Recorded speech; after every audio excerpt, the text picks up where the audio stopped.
Let me tell you something. The difference between a successful entrepreneur and someone still stuck at the starting line is never about talent. It's not about money. It's not even about the idea. It's about how they think. That's it. Game over. I meet a lot of founders. I coach them. I invest in them. I build with them. And the pattern is always the same. The ones who win, they think different. They operate different. They move different. The greatest limiter in any entrepreneur's life is not the market, not the competition, not the funding, not even the product. It's the belief system they carry inside their head, the stories they tell themselves when no one's watching, the invisible narrative that runs the show behind the scenes. This isn't motivational fluff. It's real. I've seen it in my own life, and I've seen it in the lives of hundreds of founders I've worked with. Two people can have the exact same skill set, the same idea, the same tools, but one of them will break through and the other will stay stuck. Why? Mindset. Most people are operating under a ceiling that they've built themselves. Maybe it came from childhood, maybe it came from failure, maybe it came from years of playing it safe, but that ceiling is there and it's real. And until you identify it and break through it, you're never going to see what's possible. You can't outperform your own self-image. You can't build a multi-million-dollar company if deep down you believe you're not worthy of one. That's why I always say success is an inside-out game. You want better results? Upgrade your thinking. You want to scale your business? Scale your belief system. Entrepreneurs who win aren't smarter, they just believe bigger. They walk into rooms like they belong.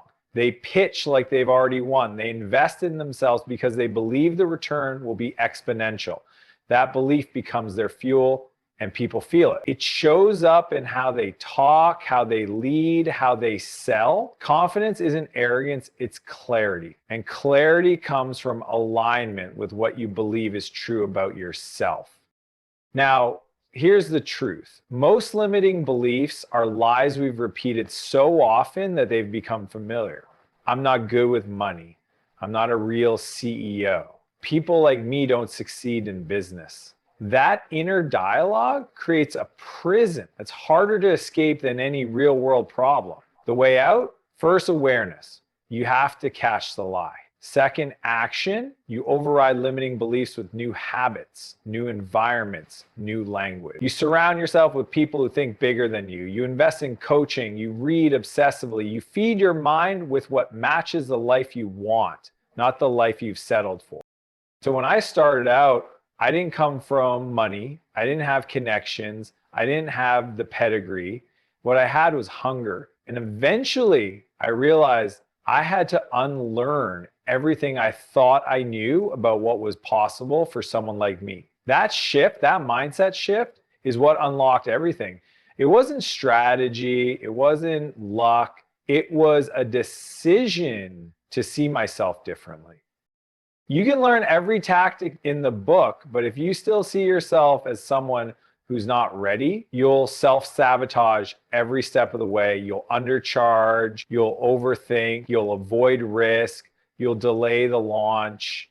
That's not a strategy problem, it's a mindset problem. The ceiling is always internal. And the moment you understand that, you take your power back. Because ceilings can be raised, beliefs can be changed, identity can be rebuilt.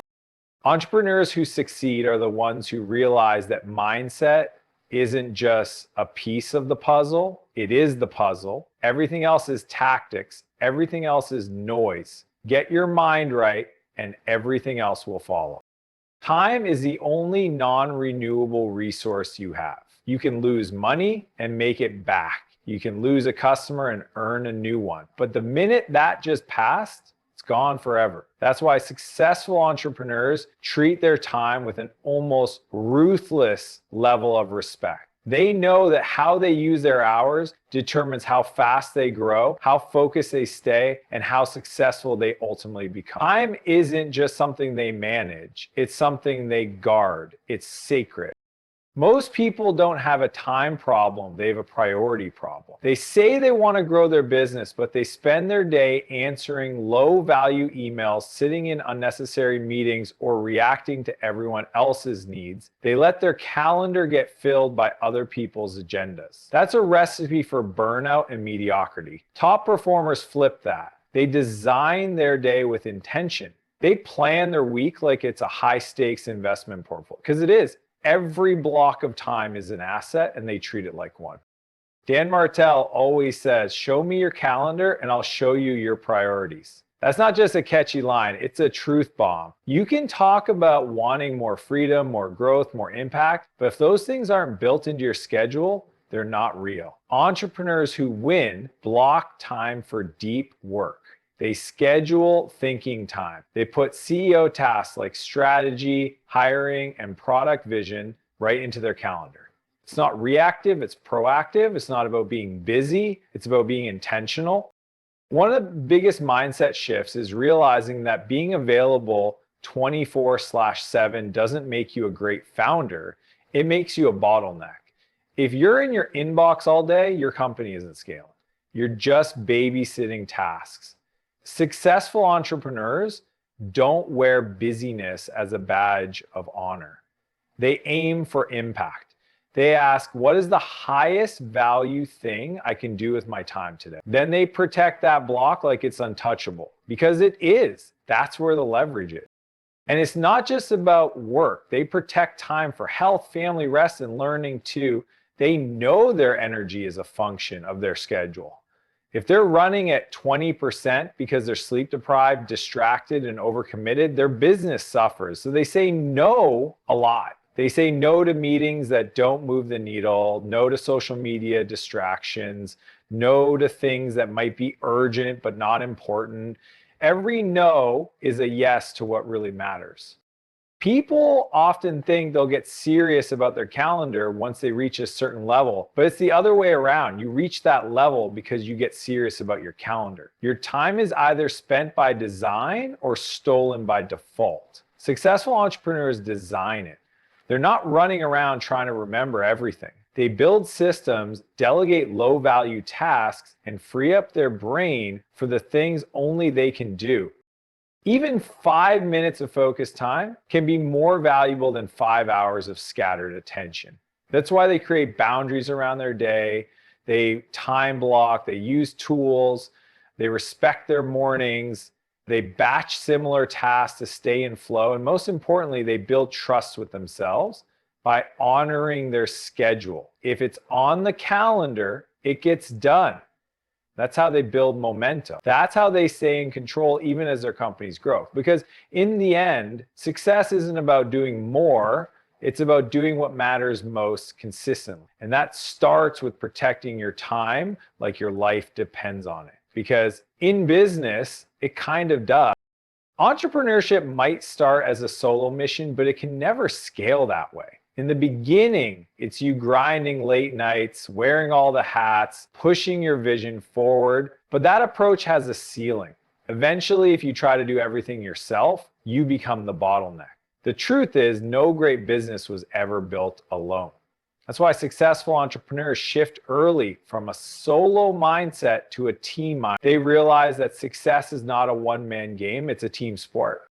The people around you either pull you forward or drag you down. That's not just about employees, it's about everyone in your inner circle. If you want to grow, you need to be around growth-minded people. You need A players, people who think big, take ownership, solve problems, and raise the bar. The best entrepreneurs actively seek out top talent. They don't wait until they're overwhelmed to start hiring. They hire in advance of growth because they know that people are the multipliers. One great hire can unlock 10x productivity, 10x creativity, and 10x freedom. But A players don't work for just anyone. They work for people with vision, with clarity, with leadership. That's why it's not just about building a team. It's about becoming the kind of leader that great people want to follow. That means communicating clearly, giving ownership instead of micromanaging, and building a culture that rewards excellence. When your team knows where you're going and why it matters, they show up differently. They care. they take initiative. And that's when the real magic happens. And the same is true for mentors. Every successful entrepreneur has someone ahead of them showing the way. Mentorship isn't a luxury, it's a shortcut. You can try to figure it all out on your own through trial and error, or you can tap into someone else's experience and collapse time. Dan Martell often says that the most expensive mistake in business is learning something too slowly. Mentors save you from that. They challenge your thinking, they expose your blind spots. They've already been where you want to go, so they help you avoid the landmine. Finding the right mentor isn't about looking for someone with a big name. It's about finding someone who's built what you want to build, who shares your values, and is willing to be real with you. And when you find that person, don't waste their time. Show up prepared, execute fast, make their advice count. That's how you earn the right to keep learning from them. And here's the thing most people miss. Your peer group matters just as much as your mentors. You need to be in rooms with other founders who are pushing their limits. You need to normalize ambition, discipline, and risk-taking. If you're the smartest person in your circle, you're in the wrong circle. Proximity is power. Surround yourself with people who force you to level up just by being around them. Entrepreneurs who win understand that building a business is about building people. It's not about doing more yourself. It's about empowering others to win with you. They take pride in developing talent, in giving their team room to grow, in creating a culture where everyone plays to their strengths. And they don't let ego get in the way. They don't need to have all the answers. They just need to find the people who do and give them the space to thrive.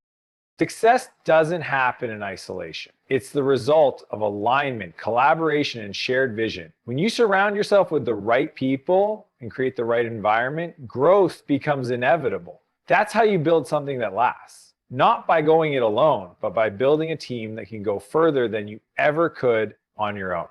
One of the biggest killers of momentum in entrepreneurship is the obsession with getting everything perfect before taking action. It's the silent trap that keeps people stuck in planning mode, tweaking details, redoing the logo, rewriting the website copy for the 50th time, all while real opportunities are passing them by.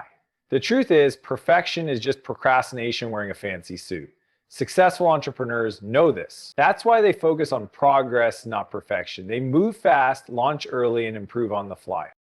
In the early stages of building a business, clarity comes from doing, not thinking. You can spend months building the perfect product based on assumptions, but until it hits the hands of a customer, you're just guessing. Dan Martell always talks about building momentum over perfection. He teaches founders to get to version 1 fast, not sloppy, but simple, not flawless, but functional. Because once something is live, you can test it, measure it, learn from it, and make it better. The most successful people understand that iteration is the real secret weapon. They don't wait until something is 100% ready. They get it to 70% and put it into the world. Then they let the feedback guide the next 30%. That feedback loop is where growth happens. Every launch, every pitch, every email you send is a chance to gather data. Perfection cuts you off from that process. It keeps you trapped in your own head, thinking instead of executing. And it's not just about products. It applies to every area of business: sales scripts, marketing strategies, hiring processes. None of it has to be perfect to be useful. The first version won't be your best, and that's okay. What matters is building momentum. When you focus on forward motion, even small wins start to stack. One customer leads to 2. One webinar teaches you how to run a better one next time. One blog post becomes 10, and now you have a content engine. But none of that happens if you're still waiting for things to be just right.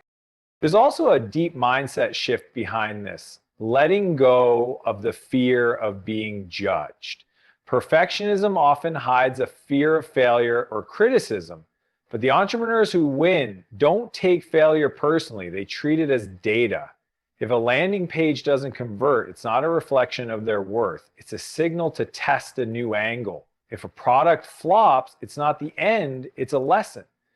They don't let setbacks define them. They use them to refine their strategy and grow stronger.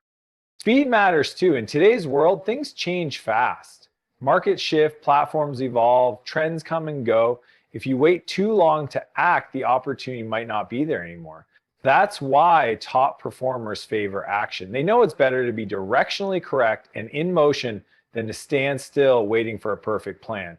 They trust that they can adjust along the way. It's not about reckless execution.